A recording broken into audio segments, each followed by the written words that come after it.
Paz seja convosco, meus amados irmãos. Glória a Deus. Quem fala é o pastor Josivaldo. Mais uma vez aqui nós estamos trazendo um estudo bíblico abençoado para você. Nós estamos ainda na segunda parte do nosso estudo, que fala sobre vivência cristã. No estudo anterior nós vimos sobre as experiências de vida, as experiências que um cristão passa ao longo da sua caminhada cristã, que vai desde o momento que ele aceita Jesus até o momento em que ele parte com o Senhor, ou até o momento do arrebatamento da igreja. Um abraço ao nosso amigo Fabrício Silva, que está assistindo. Um beijo no teu coração. Então nós vamos falar, um abraço à nossa amiga Rosilene Nascimento, que está assistindo também, graças a Deus. Nossos irmãos em Cristo Jesus que estão aqui participando, que estão aqui participando desse estudo bíblico. E hoje nós estamos falando de vivência cristã. Como falei, no estudo anterior falamos sobre as experiências boas e negativas que o cristão passa na sua caminhada. Falamos que a vivência cristã, a vida cristã, ela não só é momentos de vitória, momentos de alegria, mas também seus momentos de tristeza, tem os seus momentos de luta, tem os seus momentos de dor, tem os seus momentos de tribulações. E parece assim até uma incoerência, porque a palavra de Deus ela não diz que somos mais que vencedores em Cristo Jesus. Então precisamos demistificar muitas coisas com relação à vivência cristã, à caminhada cristã, que ela é feita de etapas, ela é feita de um processo árduo e longo, em que o trabalhar do Espírito Santo, de dentro, interno, de dentro para fora, vai fazendo com que aquela pessoa produza os frutos de um cristão genuíno e verdadeiro. E isso pode ser ao longo do tempo, né? Algumas pessoas, quando chegam para Jesus, são libertas de seus vícios, libertas de seus males instantaneamente. Outra é um longo processo de libertação, de oração, de trabalhos, de discipulados, de MDA, de estar ali com aquela pessoa no convívio direto. E a eclésia, como a igreja, o corpo de Cristo, ele faz um papel fundamental na vivência cristã de um cristão. É impossível o cristão viver uma vida saudável, afastado da igreja, longe do corpo de Cristo, né? Paulo, quando fala em Efésios, comparando a igreja, comparando a reunião dos irmãos em um corpo, ele está dando uma importância toda significativa para a igreja, já não vendo a igreja como uma instituição, como um local onde se reúne pessoas, mas sim como um corpo. É evidentemente que um corpo, quando perde parte de um membro, ele perde a sua função, ele perde a sua capacidade de operar perfeitamente, vamos dizer assim.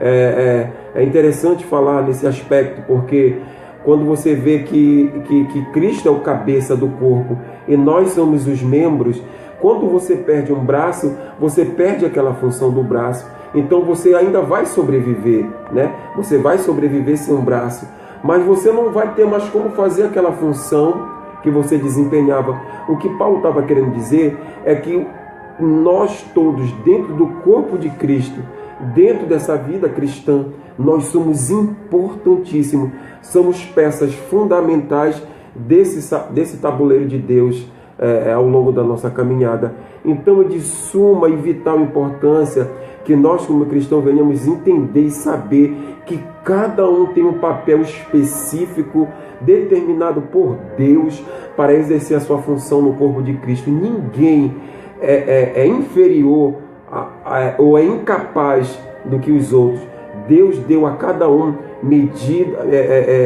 dons espirituais para que cada um pudesse exercer as suas atividades dentro de sua área. Então, para a vivência cristã ela ser frutífera e ela ser uma vida cristã saudável, você tem sim que fazer parte do corpo de Cristo. Você tem que estar enganjado nessa engrenagem, nesse alicerce desse grande edifício que cresce para a glória de Deus. Então você tem que fazer parte disso. Então você tem que entender, eu faço parte do corpo de Cristo, eu sou um membro desse corpo, o qual Cristo é o cabeça desse corpo. Quando você estuda eclesiologia, você vai ver a importância da eclésia, porque muitos estudos, muitos teólogos, muitos falsos profetas vêm aí na internet com estudos dizendo que você não precisa se congregar, que basta que você viva o cristianismo e o evangelho dentro da sua casa, que você mesmo pode... Aí ele ainda diz assim, usa o texto fora do contexto, usa o texto de Hebreu e dizendo que Jesus é o nosso sumo sacerdote, que nós também somos reino e sacerdote, portanto, se nós somos reino e sacerdote, nós podemos nós mesmos fazer a nossa Santa Ceia.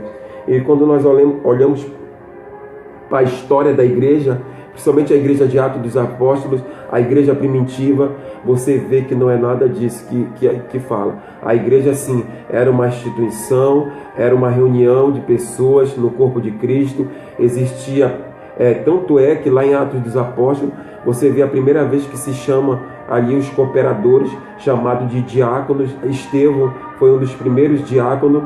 Então você, por causa da necessidade dos apóstolos se dedicarem à pregação da palavra, por isso chamaram os diáconos para auxiliar os apóstolos, para que esse, por sua vez, pudesse cuidar do andamento do culto em si, organizar, enquanto que os apóstolos se dedicassem à pregação da palavra, à pregação das Escrituras.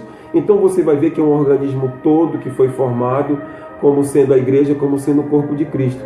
Então existe sim a importância da eclésia, existe cada um com a sua função específica, e Deus mesmo fala para Paulo, e Deus chamou um para os apóstolos, outro para mestre, outro para pastores, outros para os evangelistas, outro com dom de fé. Assim Deus chamou cada um especificado em sua função no corpo de Cristo. Amém ou não amém? Então, querido, é importante que o cristão saiba que para se viver uma vida cristã plena, pura e perfeita, ele tem sim que fazer parte do corpo de Cristo, ele tem que estar enganjado na obra de Deus, ele tem que fazer parte do reino de Deus, né? A Bíblia mesmo fala isso, aquele que comigo não ajunta, espalha.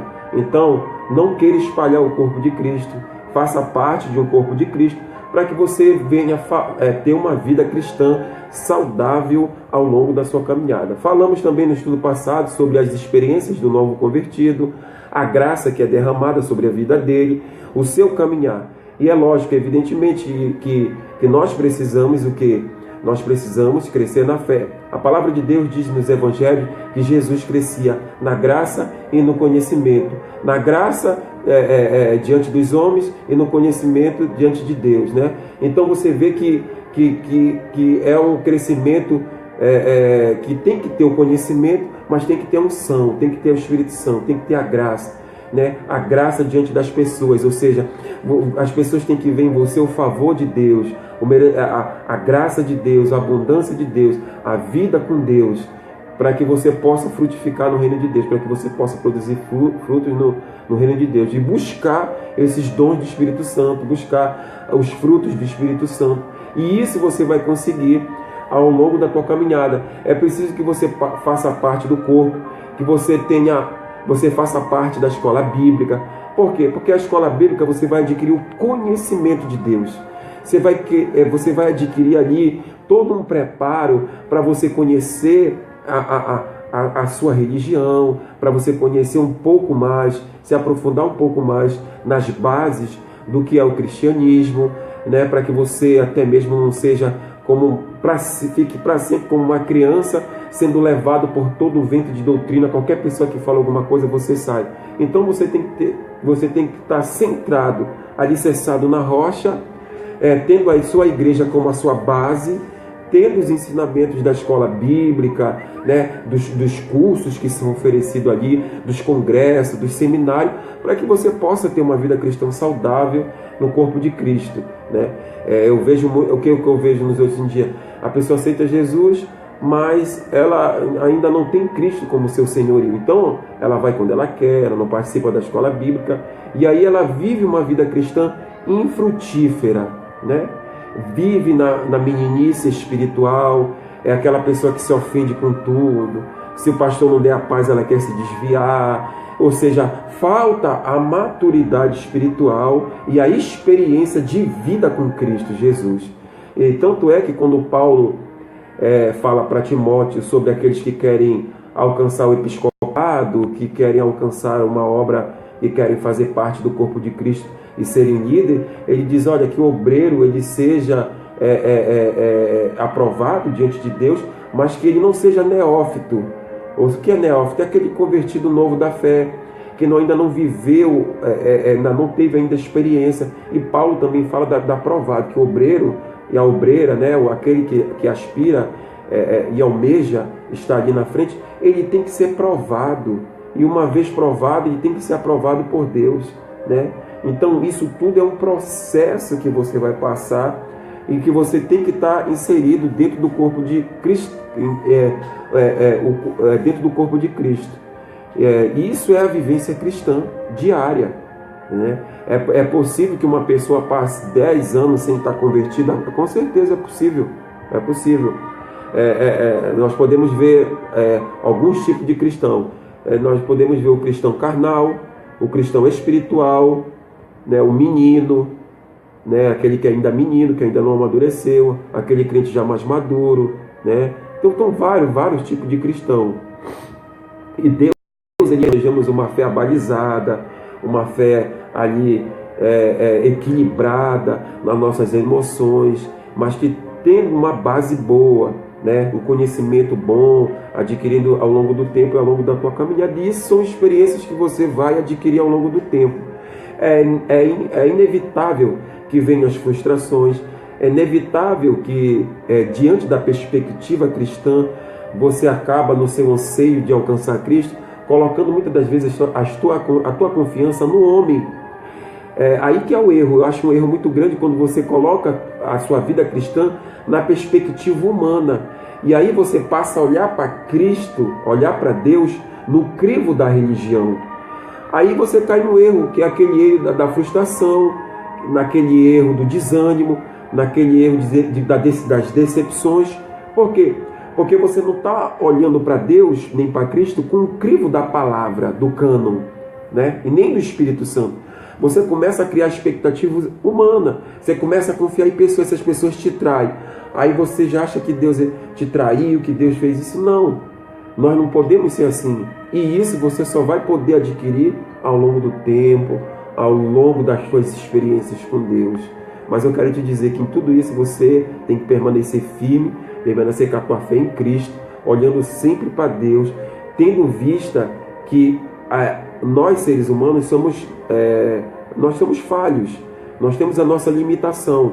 Mas quando você tem uma fé madura, você já foi provado, foi experimentado, você passou por lutas e dores e provações dentro do corpo de Cristo, fora do corpo de Cristo, e você não deixou se esmurecer, e a tua fé se tornou uma fé alicerçada na rocha, com as experiências profundas, com intimidade profunda com Deus. Então você vai alcançar ali o amadurecimento, você vai ouvir palavras, você vai separar suas amizades dentro do corpo de Cristo, fora do corpo de Cristo. Você vai ter uma maturidade, uma calma, uma experiência para lidar com situações adversas, com situações que muitas das vezes fogem do controle daqueles que não têm uma maturidade suficiente para suportar tais provações. Isso tudo você viu lá no nosso estudo passado sobre vivência cristã, onde nós falamos muito sobre isso. E é interessante nós falarmos e nós entrarmos agora no tema do nosso assunto, que é um pouco polêmico, um pouco vai requerer de mim assim muita, vamos dizer, serenidade, muito equilíbrio nesse estudo, porque muitas das vezes, como eu falei no estudo passado, o evangelho bíblico canônico, aquele evangelho cristocêntrico, ele está sendo deixado de pregar. E quando você prega algo profundo, algo que assim vai lá na divisão da alma, do espírito, e balança, poxa, toca, então há um confronto, né? Que a palavra de Deus, ela vem isso, ela vem para confrontar, ela vem para ela vem para libertar. E muitas das vezes, para libertar, é preciso que seja quebrado algo. E às vezes dói, E é por isso que a Bíblia diz: conhecereis a verdade vos libertará. Amém? Eu queria que você abrisse a sua Bíblia em primeira carta de João, que é o tema do nosso estudo. A primeira carta de João, no capítulo 1, primeira de João, no capítulo 3, versículo 7, o qual é o nosso tema de hoje da vivência cristã. Primeira carta de João, capítulo 3, versículo 7, que diz assim: Filhinhos, não vos deixeis enganar, porque ninguém... Filhinhos, não vos deixeis enganar, porque não se deixe enganar por ninguém. Aquele que pratica a justiça é justo, assim como ele é justo. Aquele que pratica o pecado procede do diabo, porque o diabo vive pecando desde o princípio. Para isto se manifestou o Filho de Deus, para destruir as obras do diabo. Todo aquele que é nascido de Deus não vive na prática do pecado, pois o que permanece nele é a divina semente.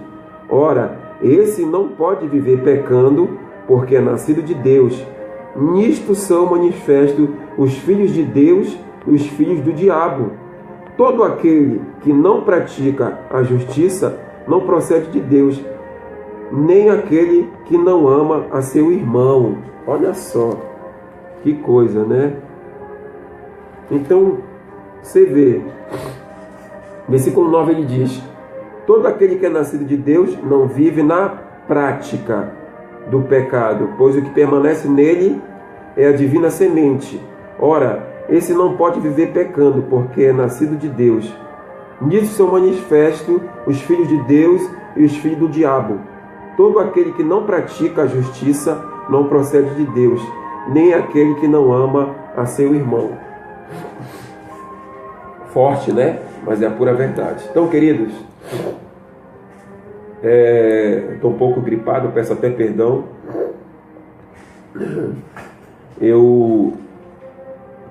Nós vemos aqui que aquele que não ama o seu irmão e aquele que vive na prática do pecado, é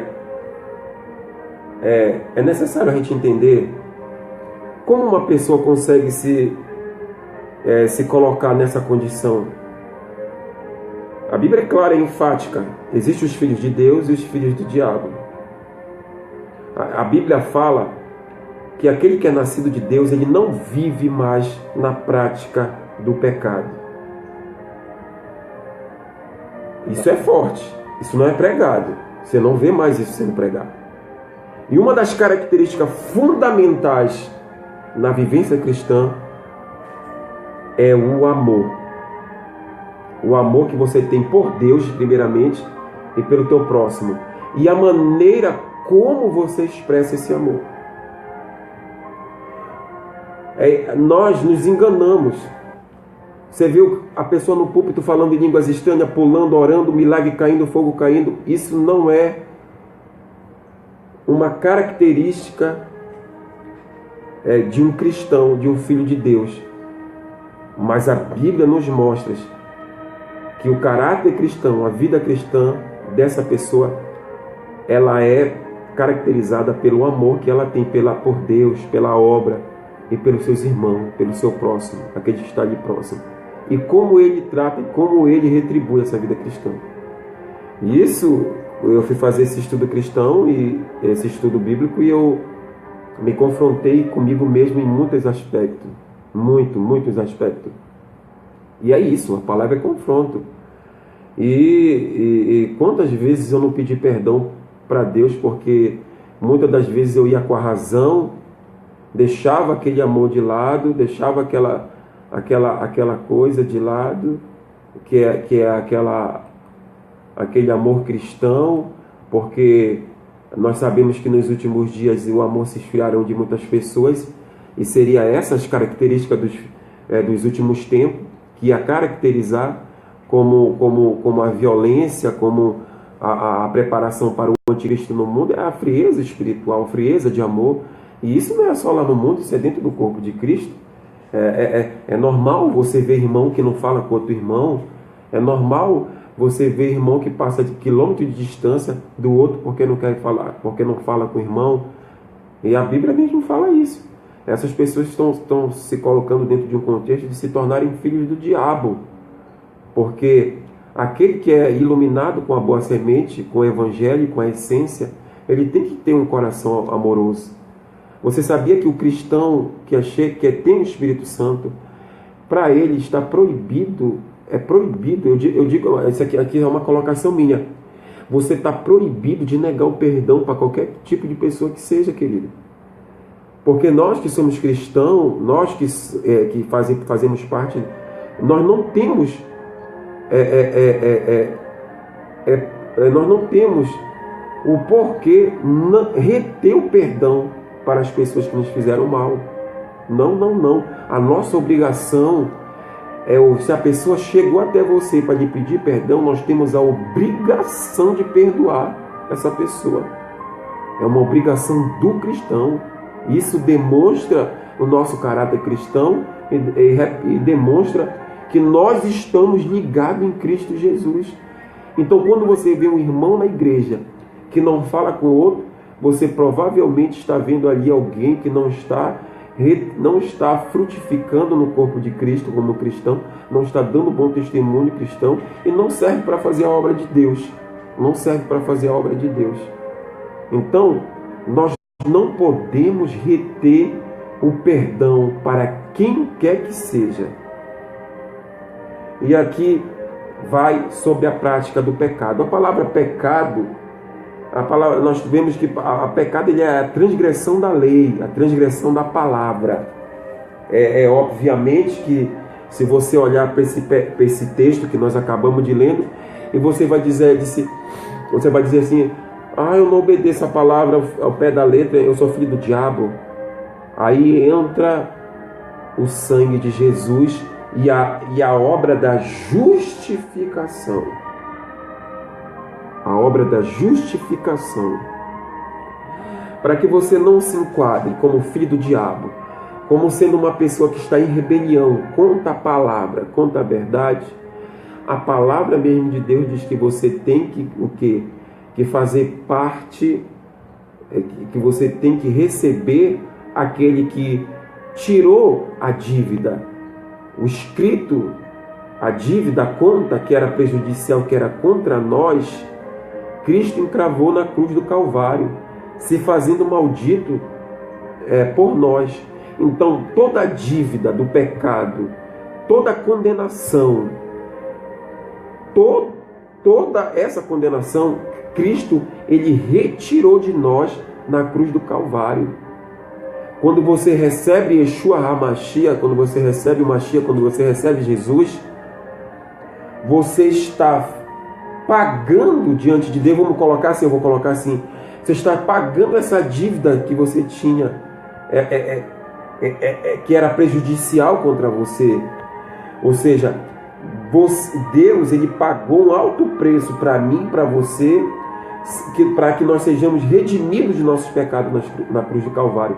Mas quando eu entendo isso e eu me rebelo contra Deus e eu não aceito a palavra, eu não quero viver essa vida, eu quero viver uma vida totalmente contrária, então aí você cai no pecado da desobediência, da rebelião. Você está no contexto aqui do que o João ele está falando. E nesse contexto existe dois aspectos. Aqueles que eles não têm a consciência desse pecado, que a gente fala que eles não têm ainda consciência. Por quê? Porque eles não conhecem a verdade do Evangelho, eles não conhecem a palavra. E tem outro caso, que é aqueles que já uma vez experimentaram o Evangelho, conheceram a palavra e erraram o alvo, se desviaram e até apostataram da fé. E estão em desobediência a Deus. E agora estão vivendo uma prática de pecado. Mas por que isso? Porque de fato, tais pessoas nunca conheceram a Cristo. nunca conheceram a Cristo. É impossível que uma pessoa, uma vez iluminada pelo Evangelho, uma vez que ela nasceu de novo, não aquele nascimento da água, não naquele nascimento do sangue, né, e nem da carne, aquele nascimento espiritual, que ela tenha provado dos dons espirituais. A Bíblia fala em Hebreus capítulo 6, e quando essa pessoa se afasta, é impossível essa pessoa se voltar e se reconciliar de novo com Cristo. Está lá em Hebreus capítulo 6. Ou seja, é uma pessoa que está num estado de apostasia. Aí sim se caracteriza um filho do diabo mesmo, propriamente dito. Uma pessoa que da sua livre, espontânea vontade, vive uma vida em desobediência. Ela sabe que ela está errada, ela conhece a palavra, mas ela não quer viver essa palavra, não quer viver uma vida de acordo com os parâmetros que Deus estabeleceu para ela e que não são penosos. Aí você pode me perguntar, Pastor Josivaldo, me dê assim uma base mais forte sobre os filhos de Deus e os filhos do diabo. Olha, querido, você já viu falar da parábola do joio e do trigo de Mateus? Vamos dar uma olhada lá no que diz a parábola. Depois a gente vai voltar aqui. Mateus.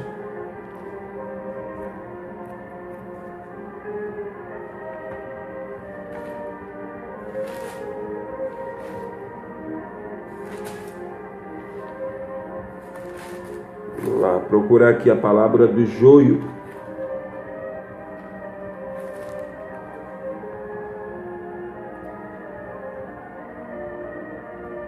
Vamos lá. Mateus capítulo 13, versículo 24. Será que é esse? Mateus 13, 24. Outra parábola lhe propôs, dizendo: o reino dos céus é semelhante a um homem que semeou boa semente no seu campo. Mas enquanto os homens dormiam, veio o inimigo dele e semeou o joio no meio do trigo. E retirou-se. E quando a erva cresceu, produziu fruto, apareceu também o joio. Então, vindo os servos do dono da casa, disseram-lhe: não semeaste boa semente no teu campo?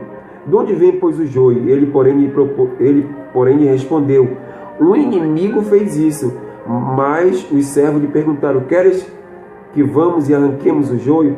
Não, replicou ele, para que, ao separar o joio, não arranqueis também com ele o trigo. Deixai crescer juntos até a colheita, e no tempo da colheita direi aos ceifeiros: juntai primeiro o joio e atai os feixes para que queimados, mas o trigo recolhei no meu celeiro. Então você vê nessa parábola aqui, e depois Jesus explica. Vamos lá para a explicação da parábola no versículo 36. Mas primeiro eu quero falar um pouquinho aqui, olha só. Ele propôs uma parábola dizendo que o reino do céu, ele está fazendo uma comparação, um paralelo entre o reino dos céus e o homem. Quem é esse homem que semeou? É Deus. Pois é aquele que semeia a boa semente. O reino dos céus é semelhante a um homem que semeou no seu campo, né, a boa semente, o evangelho. A pessoa caiu na terra, a terra que é teu coração. Você ouviu aquela palavra, semeou a boa semente, você cresceu na fé, você foi crescendo naquela caminhada cristã. Mas, enquanto os homens dormiam, veio o inimigo do joio no meio do trigo. Veio o inimigo e semeou o que? O joio no meio do trigo e retirou-se. Enquanto a erva cresceu, produziu fruto. Também apareceu o joio, ou seja, o joio cresceu junto com o trigo. Aí no versículo 36, eu estou em Mateus 13, ele vai explicar. Então, despedindo a multidão, foi Jesus para casa, e chegando-se a ele, aos seus discípulos, disseram: explica-nos a parábola do joio do campo. E ele respondeu: o que semeia a boa semente é o Filho do Homem, Jesus. Jesus é que te convence através do Espírito Santo do juízo, do pecado e da condenação. É Ele que prega dentro do teu coração a palavra. É o Espírito de Deus. É a pregação de Jesus Cristo que faz com que você se converta, que faz com que você se arrependa dos seus pecados. Então, chegando aí, seus discípulos disseram: explica-nos a parábola do joio. E ele respondeu: o que semeia a boa semente é o Filho do Homem. Versículo 38. O campo é o mundo. A boa semente são os filhos do reino. Os filhos do reino. E o joio são os filhos do maligno. Olha só.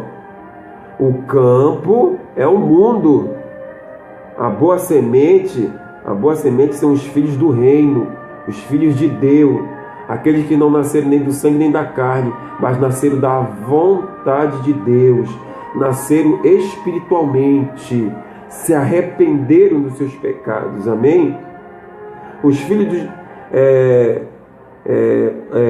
versículo 39, o inimigo, os filhos do reino, o joio são os filhos do maligno. O inimigo que semeou é o diabo. A ceifa é a consumação do século. E os ceifeiros são os anjos. Pois assim como o joio é colhido e lançado ao fogo, assim será na consumação do século. Mandará o Filho do Homem e os seus anjos, que ajuntarão ao seu reino todos os escândalos, os que praticam a iniquidade. Iniquidade, quando você faz uma exegese dessa iniquidade, é aquele pecado consumado, praticado na prática. É aquele pecado de iniquidade que a pessoa está na prática daquele erro. Amém? Não foi um descuido. Vem de iníquo, uma pessoa iníqua, injusta, uma pessoa maligna que está na prática do pecado. Amém ou não amém? Então, querido, aqui é que nós queremos falar da vivência cristã. É possível, ele fala que os filhos do maligno estão no mundo. Quem são os filhos do maligno? Aquelas pessoas que estão em rebelião. Muitas das vezes você vê pessoas que vão contra a palavra, vão contra o evangelho, vão contra a verdade de Deus. Eles estão aí pelo mundo, mas também estão dentro do corpo de Cristo. Também estão dentro do corpo de Cristo.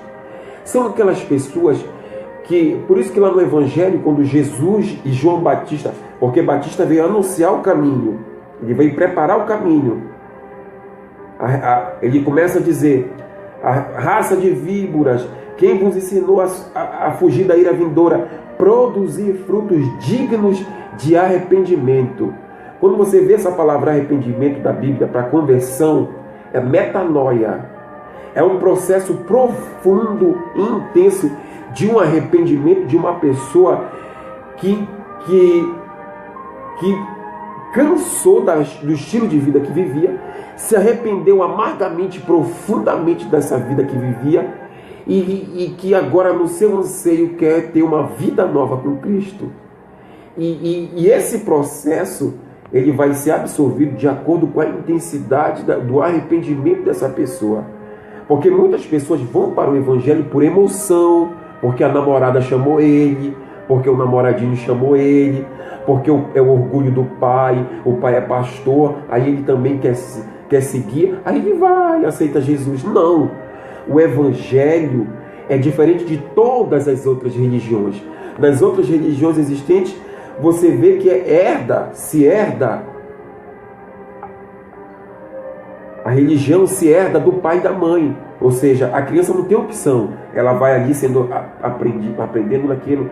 Só que o cristianismo ele é diferente. Você pode ser filho de pastor, filho de pastora, mas você pode estar desviado. Você pode estar longe de Deus. Mas vai ter um dia que você mesmo, dentro do teu coração, vai se despertar para essa fé e vai dizer: eu preciso me reconciliar com Deus. Eu estou arrependido, eu quero ter um encontro com Deus, que nós chamamos de despertamento. E isso é muito importante para o resto. É por isso que você vê pessoas que estão dentro do corpo de Cristo, mas que não conseguem se firmar, porque nunca tiveram encontro com Cristo, nunca nunca tiveram um encontro verdadeiro com Jesus Cristo. Nunca tiveram experiências de transformação e de uma vida profunda com Deus. Foram para o Evangelho, talvez pelo motivo errado.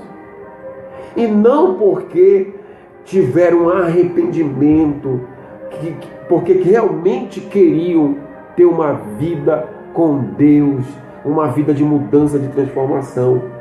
Essas pessoas, qualquer coisa faz com que elas se desviem. Muitos voltam para a bebida, muitas voltam para a droga. Eu não estou generalizando, porque cada caso é um caso, cada caso tem um específico. Às vezes a pessoa veio de uma vida preguiça, muito debilitada pelas drogas, pelo uso contínuo de álcool, e aí tem recaídas, mas o seu anseio da sua alma é estar com Cristo, é estar ali alicerçada. Ele cai, mas ele não abandona a sua chamada. Ele é obediente, ele está ali.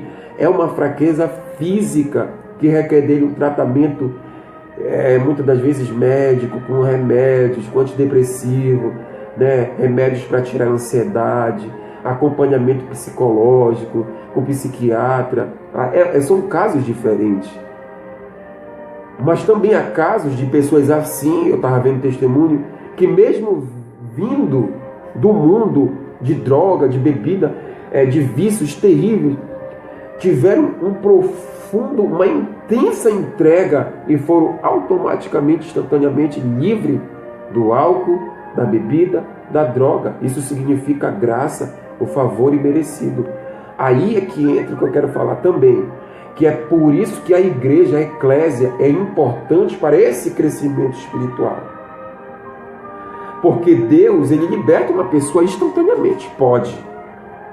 Mas pode ser propósito de Deus fazer com que essa pessoa passe por um processo de libertação ao longo da sua caminhada, para que ele possa ali poder seguir uma caminhada cristã, porque talvez ele veio de 30, 40 anos de uma vida debilitada com droga, com álcool, com bebida, com tudo que pode ter levado ele a problemas psicológicos, até problema mental, problema de saúde. Cada caso é um caso. Mas quando você olha para Atos dos Apóstolos, as conversões são instantâneas. A pessoa se convertia e se batizava, porque a decisão era incisiva, era uma decisão da alma, de uma entrega profunda, né, daquilo. Então, você vê que quem planta o joio, os filhos do maligno, é Satanás. Satanás está aí semeando a contenda, a discórdia, a fofoca. Então você vai ter que, uma hora que você vai ter que decidir se você quer ser filho de Deus ou filho do diabo. Se você vai ouvir a palavra da verdade para que você seja salvo, ou se você vai ouvir picuinha, ou se você vai ouvir isso, você vai ouvir o mundo, os prazeres do mundo, o evangelho do triunfalismo, o evangelho de fique como está. Todos nós, na nossa caminhada cristã, temos que todos os dias tomar uma decisão. Ou nós permanecemos com Cristo, renunciando tudo, encarando a nossa dificuldade diária, ou nós vamos ceder às tentações, aos prazeres, à carnalidade, se sujeitando à vontade do mundo, se sujeitando àquilo que os filhos do maligno estão nos oferecendo, que o próprio maligno está nos oferecendo. Ele não ofereceu para Jesus na tentação de Mateus capítulo 4, quando ele foi diante de Jesus ali, tentar Jesus, oferecer dinheiro, fama, poder, para Jesus se prostrar e adorar ele. Talvez o mundo está te oferecendo isso. Talvez muitos estejam largando o evangelho para estar nisso. Amém ou não amém? Então é você que vai ter que decidir na tua caminhada cristã.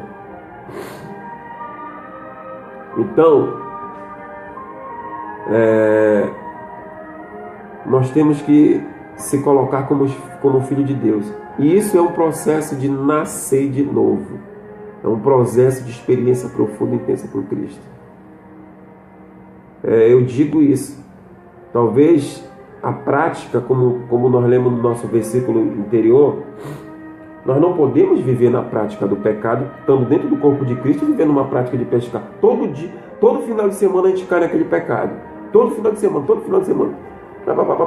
Ele se desvia na sexta e se converte na segunda. Final de ano, ele se desvia no dia 24 e volta no dia 2. No dia 2. Aí você já está se tornando filho. Você não está se tornando filho de Deus. E quando é que você se torna filho de Deus? Quando você aceita, quando você recebe Jesus no teu coração.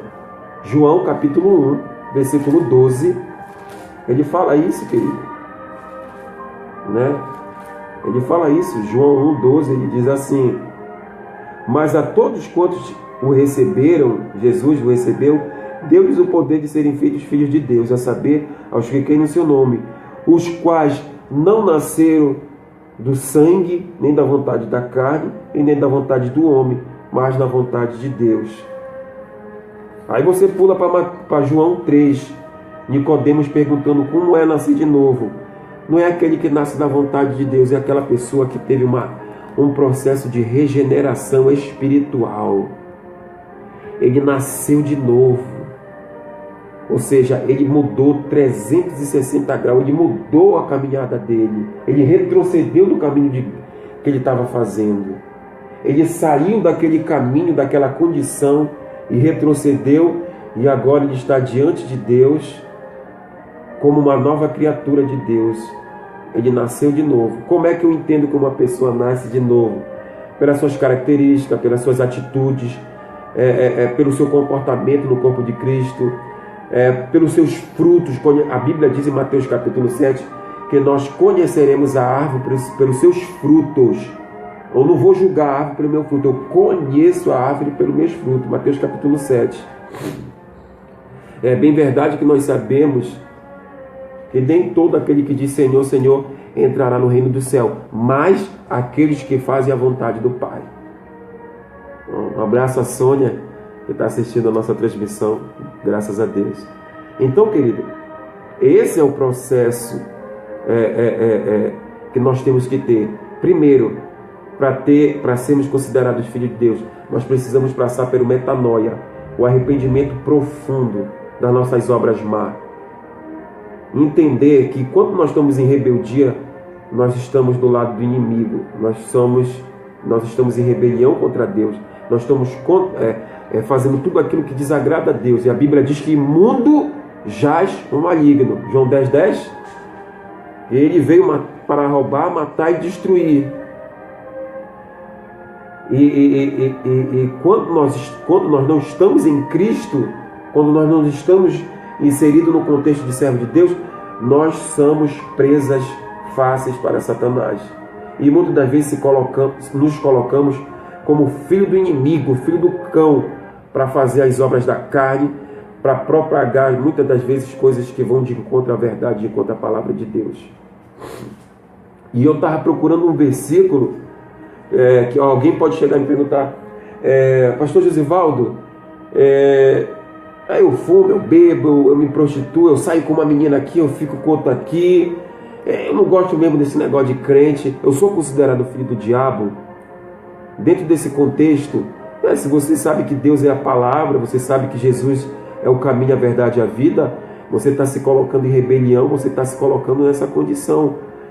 E quando a gente vai aprofundar mais isso, dos filhos do diabo, a gente tem que ver a ignorância, porque você não vai imputar um pecado para uma pessoa que não conhece a palavra, que não conhece a verdade.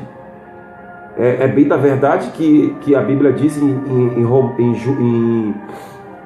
Romanos capítulo 1, no versículo 16 em diante, chega numa parte que ele diz que os seres humanos serão indesculpáveis, porque os atributos de Deus, a sua obra e seu eterno poder estão aí na terra e são manifestos. É só você olhar e você ver que existe Deus, que existe uma palavra, que existe um mandamento, que existe Deus. Então todos os seres humanos serão indesculpáveis diante de Deus. Mas nós falamos da ignorância no sentido de que essa pessoa, ela muitas das vezes, ela não sabe que ela está nessa condição. Então eu não posso dizer que ela é filho do diabo, que ela está ali. mas o contexto de ser filho do diabo, ele está mais enraizado aqui no texto de João, naqueles que, uma vez conheceram a verdade, se apostataram da fé e hoje estão trabalhando contra a verdade de Deus. Ou então aqueles que agora estão em rebelião contra Deus e trabalham contra o reino de Deus.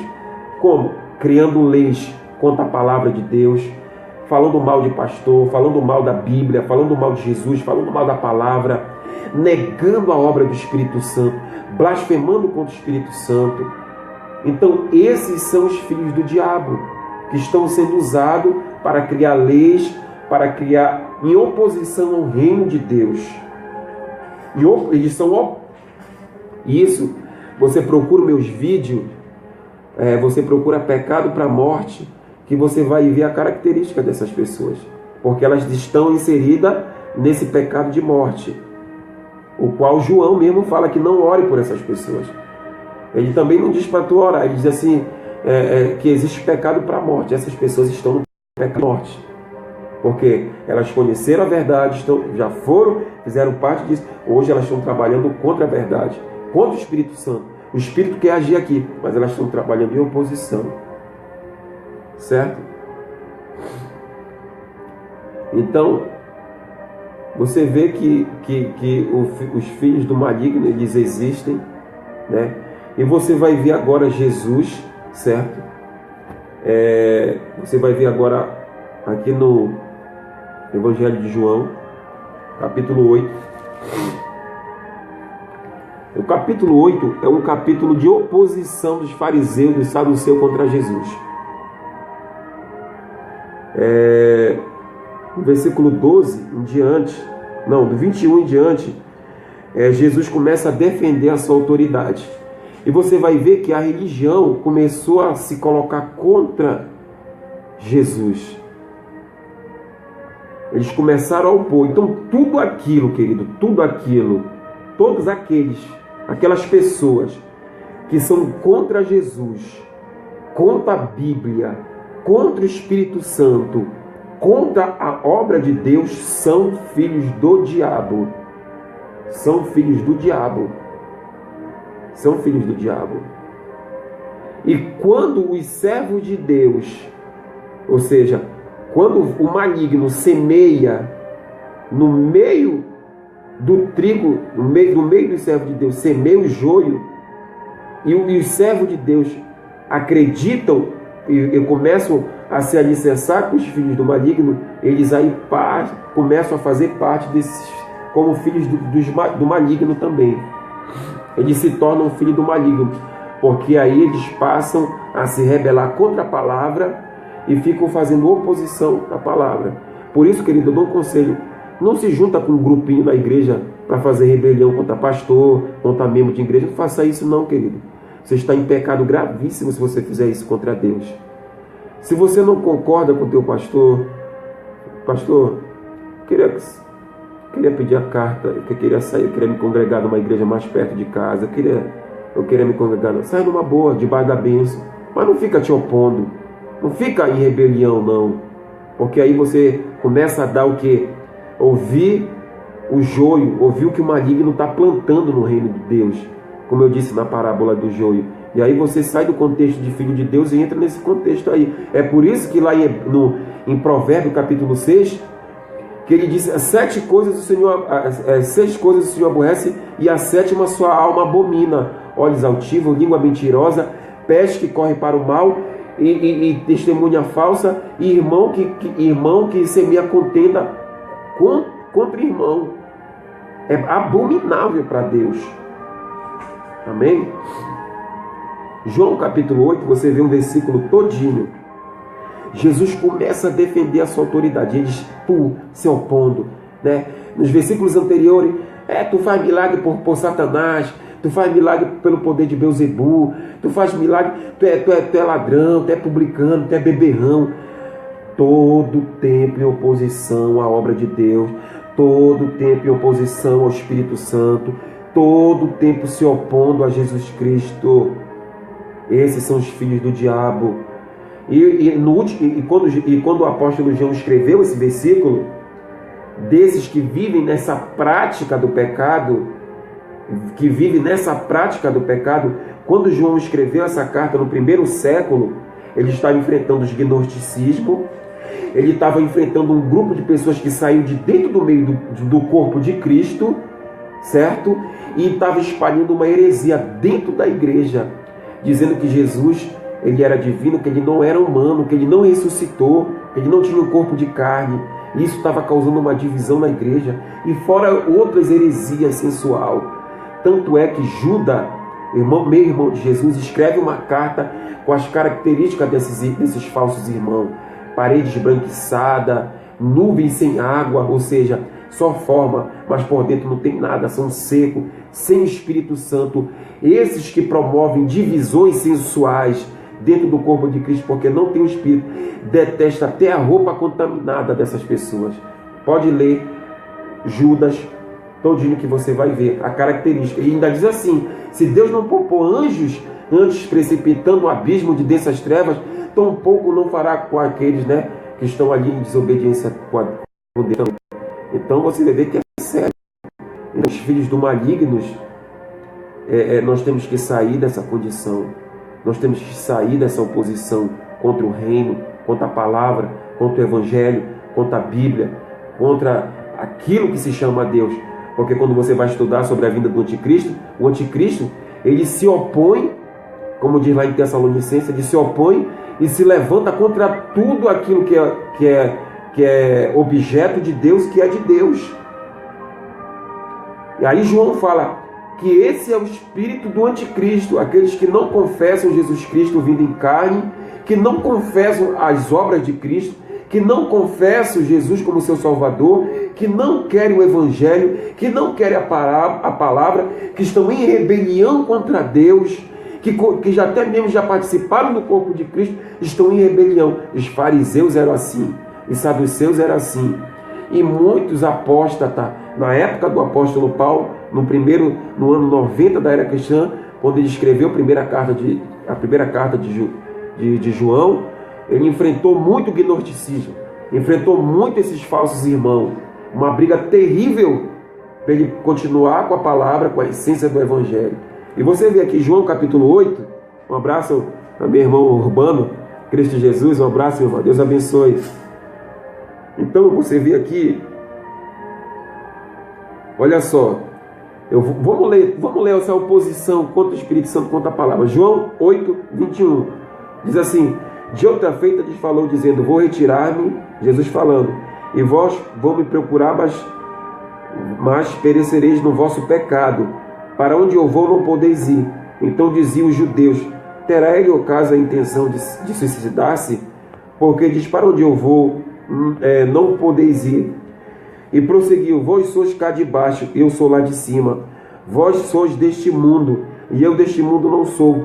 Por isso eu vos disse que morrereis nos vossos pecados, porque não credes que eu sou. Morrereis nos vossos pecados. Então lhe perguntaram, os judeus perguntaram: quem és tu? Respondeu Jesus: que é que desde o princípio vos tenho dito? Jesus falando para ele: muitas coisas tenho para dizer a vosso respeito, e vou julgar. Porém aquele que me enviou é verdadeiro, de modo que as coisas que dele eu tenho ouvido, essas digo ao mundo. Queria que você desse uma licença um minutinho, rapidinho, estou voltando. Fique aqui.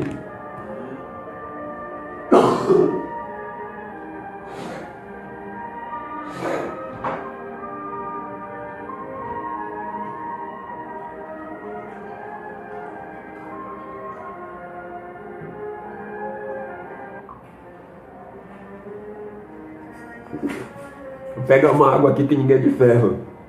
Vamos lá, estamos na oposição. Então em João 8, 26. Jesus dizendo: muitas coisas tenho a dizer a vosso respeito, e vou julgar.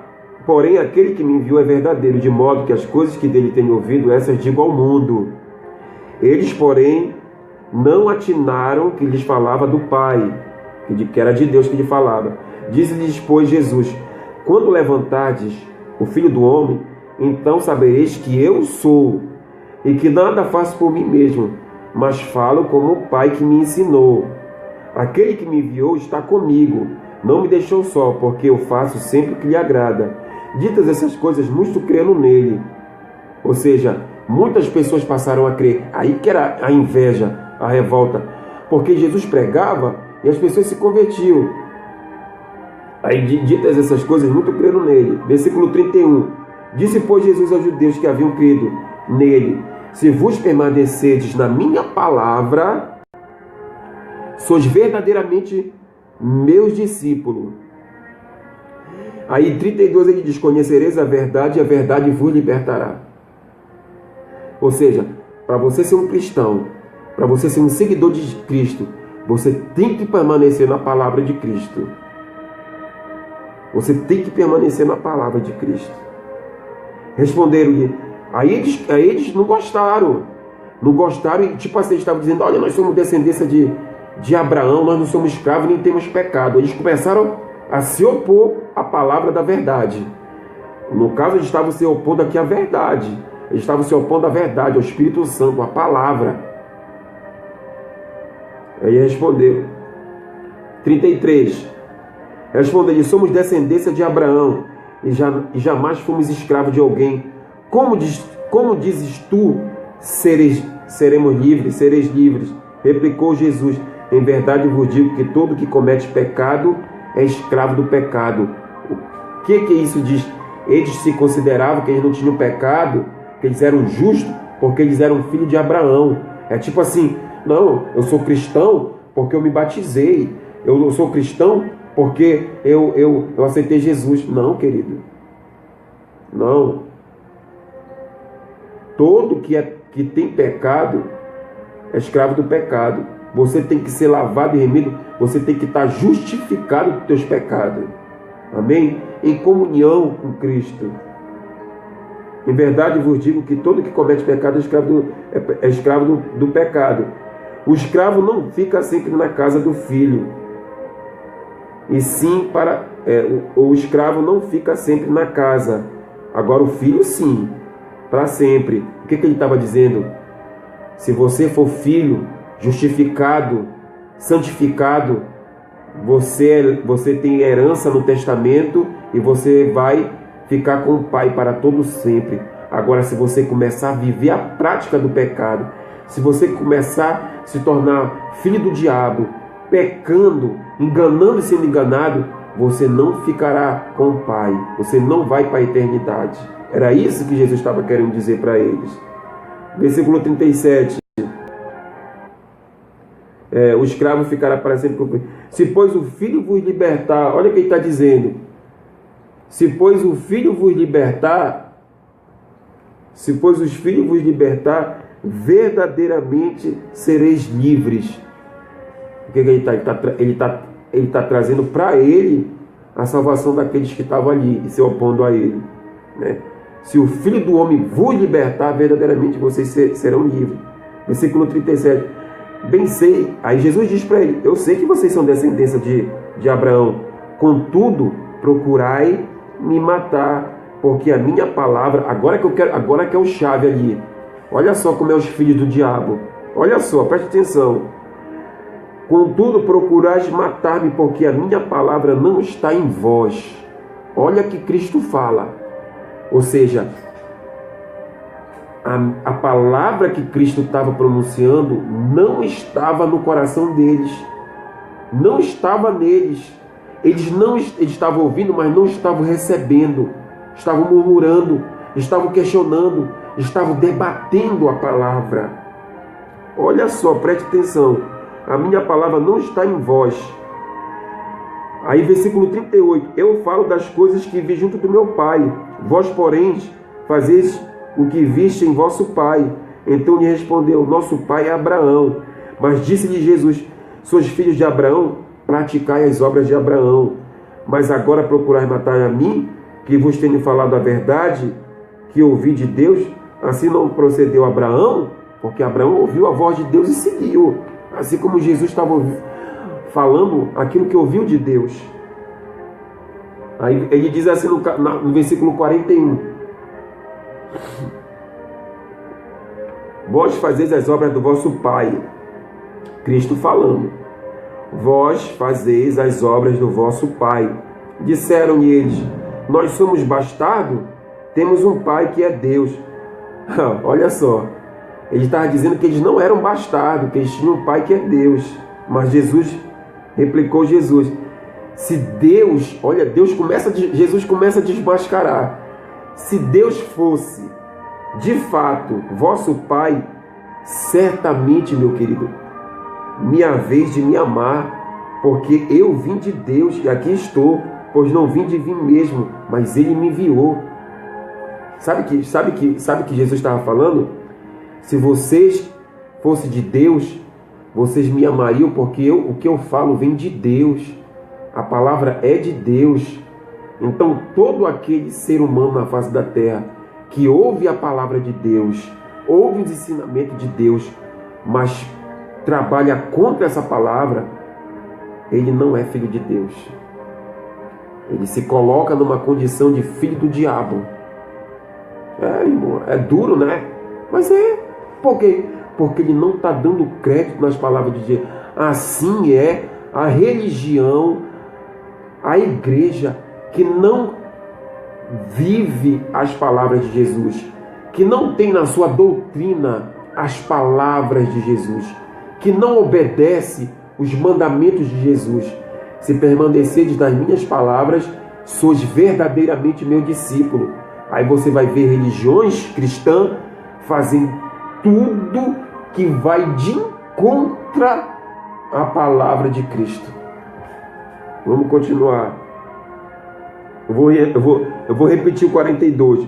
Replicou Jesus: se Deus fosse de fato vosso Pai, certamente me haveis de me amar, porque eu vim de Deus, aqui estou, pois não vim de mim mesmo, mas Ele me enviou. Aí Jesus começa agora a bater forte.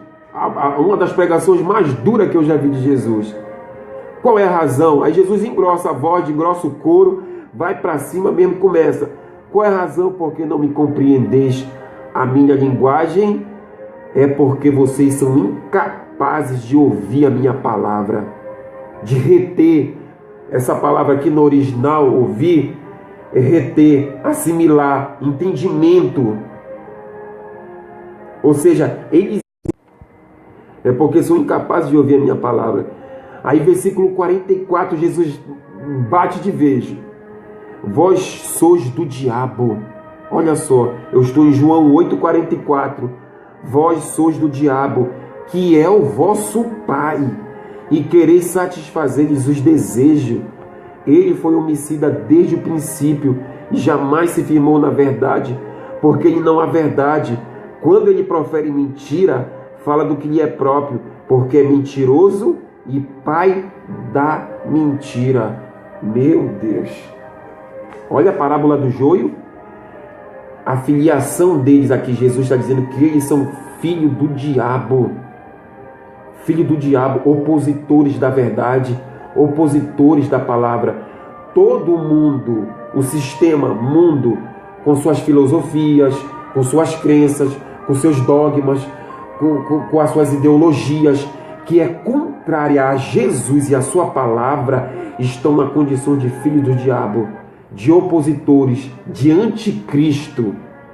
Todos que se opõem à verdade, que se opõem à palavra, que se opõem à verdade para serem libertos, são filhos do diabo. E Jesus está batendo forte, amado. Não sou eu que estou falando, não é eu que estou dizendo, está aqui. É Bíblia, é palavra, é duro. E isso você não vai ouvir nos púlpitos. No púlpito você vai ouvir: vem e fique rico, vem e ganhe um carro, vem e seja liberto, vem como está e permaneça como está. Isso que você vai ouvir. Igreja cheia, abarrotada, pancadão gospel, mundanismo, é isso que o povo quer. A massa está cheia, a massa está cheia. Quando você pega Tessalonicense, eu vou fugir aqui do texto que nós estávamos dando, porque eu fico assim com raiva até dos anticristos, dos falsos profetas. Eu fico com raiva, porque eles não pregam a palavra para libertar as pessoas, para as pessoas aprender. Eles não querem que a pessoa tenha conhecimento, entendeu? Da verdade. Querem que a pessoa fique presa, fique escravizado na religião. Aí está dentro de uma religião, querido, que está levando para o inferno. A pessoa pensa que está indo para o céu, está indo para o inferno. Você tem que conhecer a Escritura. Você tem que conhecer a verdade para ela te libertar, meu querido. Olha aqui, Tessalonicenses. Vamos lá. Por que essas pessoas são enganadas? Por que essas pessoas não querem? Porque quando eu prego isso, eu pego a verdade, a igreja seca, ninguém quer ouvir. Por que há um anseio hoje de ouvir só aquilo que agrada, só aquilo que vai massagear o ego, só aquilo? Nós não temos mais tempo, meu querido, para isso, pelo amor de Deus. Jesus está voltando, está aí perto. Eu não tenho mais paciência assim espiritual para estar pegando isso, você vai ser abençoado. Não, eu tenho que pregar aquilo que vai te levar para a vida eterna, que vai te salvar, porque eu vou prestar conta com Deus da tua alma, meu querido. Eu vou prestar conta da tua alma com Deus. E o meu castigo, se eu não fizer isso, vai ser pior do que do Hitler, porque eu conheço a verdade, eu conheço a Escritura. Eu vou pagar 10 vezes pior, entendeu? Então eu quero que você veja aqui, ó, 2 Tessalonicenses 2:7. Essas pessoas querem ser enganadas. Querem. Elas preferem o engano. Os fariseus preferiram o engano. Eles queriam destruir Jesus e a sua obra porque eles sabiam que Jesus era de Deus. Sabiam. Porque Nicodemo, no capítulo 3 de João, chega diante de Deus e diz assim mesmo: olha só, Nicodemo, cara crânio, maioral, chefe da sinagoga, conhecedor dos pergaminhos das Escrituras, conhecedor, vamos dizer que ele era o reitor da Universidade de Jerusalém. Nicodemo chega de noite: Senhor, eu sei que tu é um homem de Deus. Capítulo 3 de João: eu sei que tu é um homem vindo da parte de Deus, porque ninguém pode fazer os sinais que tu fazes se não fosse de Deus. Olha, o que ele está dizendo? Eu sei que tu é enviado de Deus. Tanto é que Nicodemo se converte. Muito depois ele vai. Estava anônimo, mas depois vem à tona. Então, essas pessoas, elas preferem o engano. E por que elas preferem os enganos? Por que elas querem viver nessa condição? Porque elas querem aquilo que satisfaz o seu ego. Por que uma pessoa faz um pacto com Satanás para ficar rico? Porque quer satisfazer o seu desejo. Quer prazer, quer dinheiro, quer fama, quer mundo. Ela não quer abrir. E quando ela ouve a verdade, ela vai batalhar contra a verdade, contra a palavra. Ela não aceita.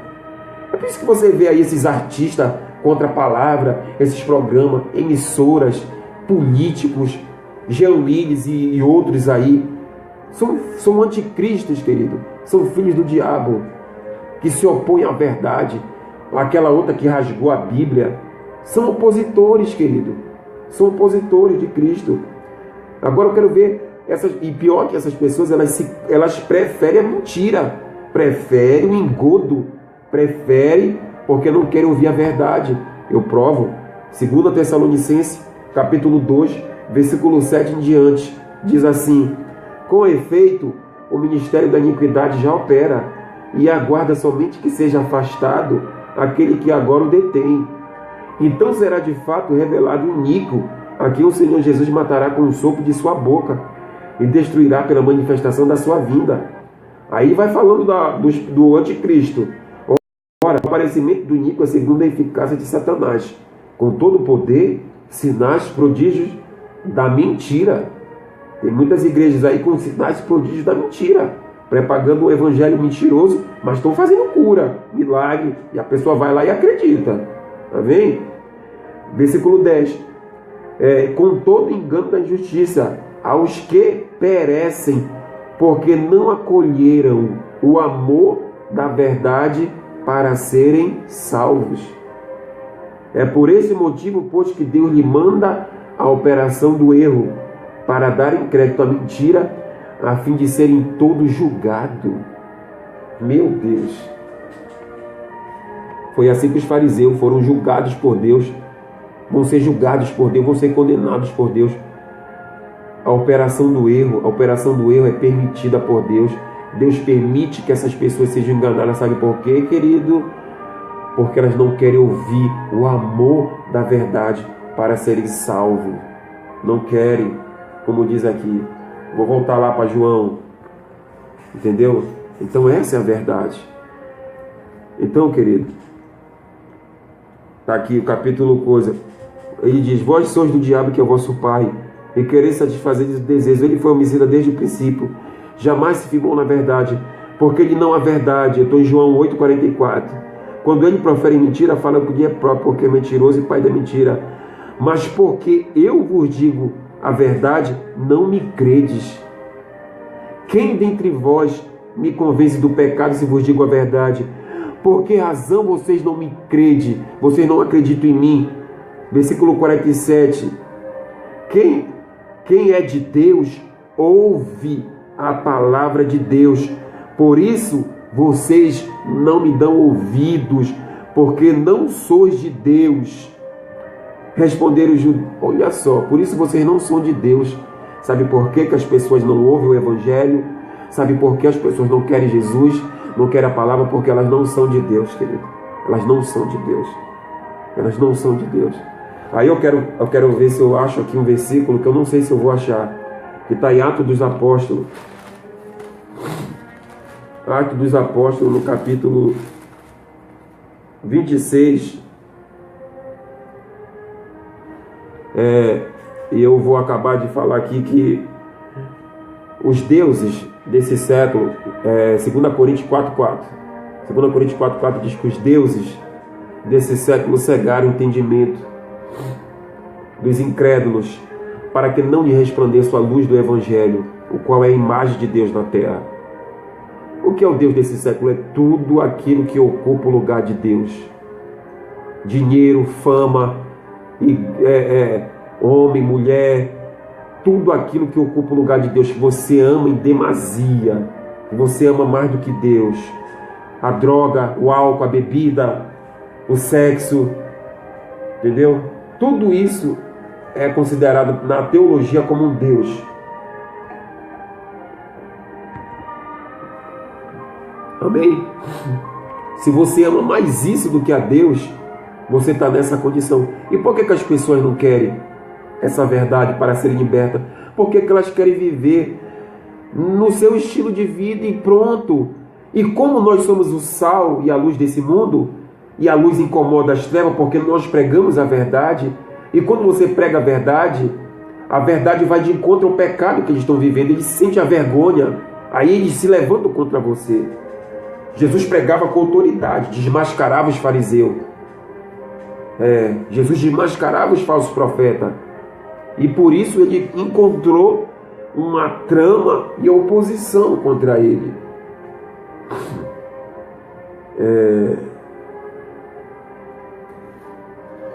É engraçado que a Bíblia diz que o mundo jaz os malignos. A Bíblia diz na carta de Apocalipse que você não pode estar em cima do muro. Ou você é de Deus, ou você é do maligno. Ou você serve a Deus, ou você serve o mundo. Você não pode amar a Deus e servir ao mundo, querido. É impossível. Porque senão o amor de Deus não está em você. Não está. Porque Deus, aquele que se constitui amigo do mundo, diz João, aquele que é amigo do mundo, amigo dos prazeres, amigo dessa mundanice toda que está aí, que aceita tudo o que te oferece, ele se constitui inimigo de Deus, querido. Ele se constitui inimigo de Deus. Amém? Então, ou você está debaixo da proteção de Deus, ou você está do lado do inimigo. Você tem que tomar uma decisão na tua vida séria, porque nós não temos mais tempo. Não temos mais tempo, meu querido. Nós temos que parar de brincar de ser cristão. Nós temos que nos arrepender todo dia. É um ato diário de entrega, de arrependimento, de choro, de súplica, de tentar mudar, de Senhor, me muda, me molda. Paulo, no capítulo 26 de Atos, Paulo está falando da sua conversão. E ele está falando da sua obra. E qual é o propósito para o qual ele foi chamado. Preste atenção nisso.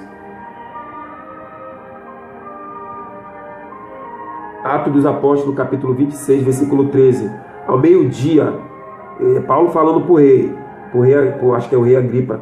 Paulo estava falando para ele, diz assim: Ao meio-dia, ó rei, indo eu ao caminho fora, vi uma luz no céu, mais resplandecente que o sol, que brilhou ao redor de mim. E dos que iam comigo, caindo todos nós por terra, ouvi uma voz que me falava em língua hebraica: Saulo, Saulo, por que me persegue? Dura coisa recaíste contra os aguilhões. Então eu perguntei: quem és tu, Senhor? Ao que o Senhor me respondeu: eu sou Jesus, a quem tu persegue. Mas levanta-te. Aí Deus vai falar para Paulo sobre a obra dele. Olha só: mas levanta-te e firma-te sobre teus pés, porque por isto te apareci, para te constituir. Aí Jesus vai falar o ministério dele, o propósito que ele chamou ele. Eu estou em Atos dos Apóstolos 26:16. Para isso que lhe apareci para você, para te constituir ministro e testemunha, tanto das coisas em que viste, como daquelas pelas quais aparecerei ainda. Olha só. Aí ele vai falar qual é o propósito dele: livrando-te do povo e dos gentios, para os quais eu te envio, para lhes abrires os olhos e os converterem das trevas para a luz, da potestade de Satanás para Deus, a fim de que recebam eles a remissão dos pecados e tenham herança entre os que são santificados pela fé em mim. Olha o que ele fala de nós, gentil. Olha, vou repetir o que ele fala de nós: para lhes abrir os olhos e os converterem das trevas à luz e da potestade de Satanás para Deus. Nós estávamos presos por Satanás, nas potestades de Satanás, nas garras de Satanás. É forte, né, querido? Forte. Ninguém aceita isso. É difícil pregar isso hoje. Esses estudos, até em escola bíblica você não vai ver. Mas é a verdade, querido. Nós estávamos em densas trevas. Nós não tínhamos herança, salvação nenhuma. Nós éramos para estar morto, destruído. Nenhum de nós éramos para ter a salvação. Mas Cristo morreu por nós, para nos dar vida, querido. Então, querido, essa é a condição dos filhos de Deus e os filhos do mundo, os filhos do maligno. Os filhos do maligno, eles estão em oposição à palavra, em oposição à verdade, em oposição ao evangelho. Eles não dão crédito à verdade. Eles se juntam em grupo para dividir, para separar, para destruir aquilo que é Deus, que é objeto de Deus. Viu, querido? O inimigo pode plantar isso dentro da tua igreja, do teu trabalho, do teu colégio, da tua família. Vigia. Amém, irmão? Então, nós estamos falando de vivência cristã, querido. E é por isso que o cristão, na sua caminhada, ele tem que se arrepender todos os dias. Por isso que Deus deixou a Santa Ceia. Sabe por quê, querido? Porque no cerimonial da Santa Ceia existe um versículo que é lido todos os meses: examine-se, pois, o homem a si mesmo, para que não tome do cálice indignamente e seja réu, confesso. É forte, né, meu? Então é isso, querido. O sangue de Jesus Cristo te purifica de todos os pecados. O sangue de Jesus Cristo cancela toda dívida, toda ofensa, toda maldição, tudo que estava contra você, que era prejudicial contra você. O sangue de Jesus Cristo limpa. Se você quiser hoje, Ele pode te fazer filho de Deus, te tirar da potestade do ar, do príncipe das trevas, para o reino da sua maravilhosa luz, que está em Cristo Jesus, nosso Senhor Jesus. Ele é a propiciação pelos nossos pecados. Ele é o caminho, a verdade, a vida. Ele que nos transforma de dentro para fora. Religião nenhuma tem o poder de transformar ninguém. Só o Espírito Santo de Deus, através da pessoa de nosso Senhor Jesus Cristo. Querido, essa é a diferença dos filhos de Deus e dos filhos do maligno, o qual João lutou muito no primeiro século. Foi uma luta muito terrível, porque eles estavam semeando contenda na igreja, divisão na igreja, sensualidade, doutrinas falsas. Estavam dizendo que Jesus não era Deus, que Jesus era uma divindade, que ele não veio em forma humana. E João teve que lutar muito contra isso. E você tem que lutar contra isso. O maior inimigo, meu amado, da nossa alma é a nossa carne. Porque ela está conosco 24 horas por dia, o dia todo, a noite toda. É a nossa carne. Por isso, eu tenho que fazer aquilo que Paulo fala. Alimentar o espírito. Oração, jejum, consagração, busca, sermos cristãos melhor. Então, quando alguém te difamar, quando alguém te ridicularizar, quando alguém te menosprezar no corpo de Cristo, não olha para Deus na perspectiva do homem. Não olha para as coisas de Deus, para o corpo de Cristo, colocando a religião ou colocando pessoas no crivo disso. Olha direto para o alto, porque é de lá que vem o teu socorro. Olha para a palavra que é imutável. Olha para Cristo que não erra, que não falha. E continua a tua caminhada cristã, rumo a uma vivência cristã boa, saudável, para que você possa alcançar a promessa de Deus. Fica com Deus, que o Espírito Santo de Deus possa te visitar. E se você está dizendo, pastor Josivaldo, eu quero nesse momento fazer parte do reino de Deus, eu vi tudo isso, eu fiquei impactado, pastor, eu estou aqui tremendo, eu estou com medo. Não precisa ficar com medo, querido, não precisa ficar triste. Basta você abrir o teu coração para Deus. Basta você abrir a tua alma para Deus. Basta você abrir o teu coração para Deus. Não importa o que você fez, não importa o teu passado, não importa, meu querido, o que você fez, não importa. Não importa o sofrimento, a dor que você passou. Não importa que eu te amo, Jesus te ama. E Jesus tem uma vida boa para ti. Eu me emociono porque há 10 anos atrás a minha vida estava muito destruída, né? E através da minha vida Deus já tem levantado outras vidas, graças a Deus. E eu sei qual é o destino. Eu sei o que vai acontecer. Quando eu estava no seminário fazendo escatologia, e nós estávamos tendo aula de escatologia, e ali foi passado um vídeo, ali nós estávamos vendo a quantidade de pessoas que vão perecer nessa terra no Apocalipse, quando a igreja foi arrebatada. E muitas das pessoas que estavam ali no seminário ficaram com medo do que ia acontecer. E eu sei qual é o destino. Eu conheço a Bíblia, eu conheço a palavra, é forte, é muito dolorido. Para mim perder um membro da minha igreja, para mim perder um irmão, para mim perder uma pessoa para Satanás, é muito difícil. Tá aí uma das coisas que eu não aceito, é perder um irmão da igreja. Quando eu chego assim, cadê o irmão? Ai, se afastou, está no bairro. Eu digo, meu Deus, já quero ir lá buscar ele, eu quero ir lá, porque é difícil, irmão. É difícil você ser conhecedor da palavra, é doloroso. Você ver um irmão morrer sem salvação é muito difícil para nós. É muito dolorido, é muito difícil, Eu confesso que é muito difícil. Então, querido, se você quer, feche teus olhos aí, vamos orar, vamos apresentar nossa vida para Deus, amém? Senhor, meu Deus e meu Pai, eu oro por esse homem, por essa mulher, que ouviu esse estudo sobre vivência cristã, os filhos de Deus e os filhos do maligno. Pai, essa pessoa que foi tocada pelo Teu Espírito, ele abriu a Bíblia, ela acompanhou versículo por versículo. Ele sabe que não é uma palavra do Josivaldo, ele sabe que está escrito, ele sabe que é a verdade. Assim como Jesus falou para os fariseus, eu falo agora, quem dentre vós me convence do pecado?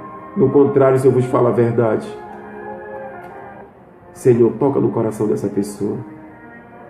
Toca no coração dela. Espírito Santo de Deus. Labiassure mandaraba, calabassure mandaraba. Visita, Espírito Santo, agora. Escreve o nome deles, nome dela no livro da vida do Cordeiro, Pai. Faz uma aliança eterna com ela agora. E que ela possa procurar uma igreja para se congregar, Senhor. Para aprender e crescer no teu conhecimento. Que ela possa, meu Pai, que ele possa seguir a Cristo e não olhar para trás, Senhor. Que ele possa olhar para o autor e consumador, que é Jesus Cristo, e não olhar para o homem, não olhar para falhas, Senhor. Em nome de Jesus, Pai, eu oro por cada alma, por cada vida, Senhor. Que esse vídeo possa ser compartilhado, Senhor, que possa alcançar centenas de pessoas, Senhor. Em nome de Jesus, Senhor, eu oro e é o que eu te peço. Em nome de Jesus, que assim seja. Amém. Deus abençoe. Shalom. A paz do Senhor. A paz seja convosco. Graça e paz. Deus abençoe. Em nome de Jesus. Amém. Graças a Deus.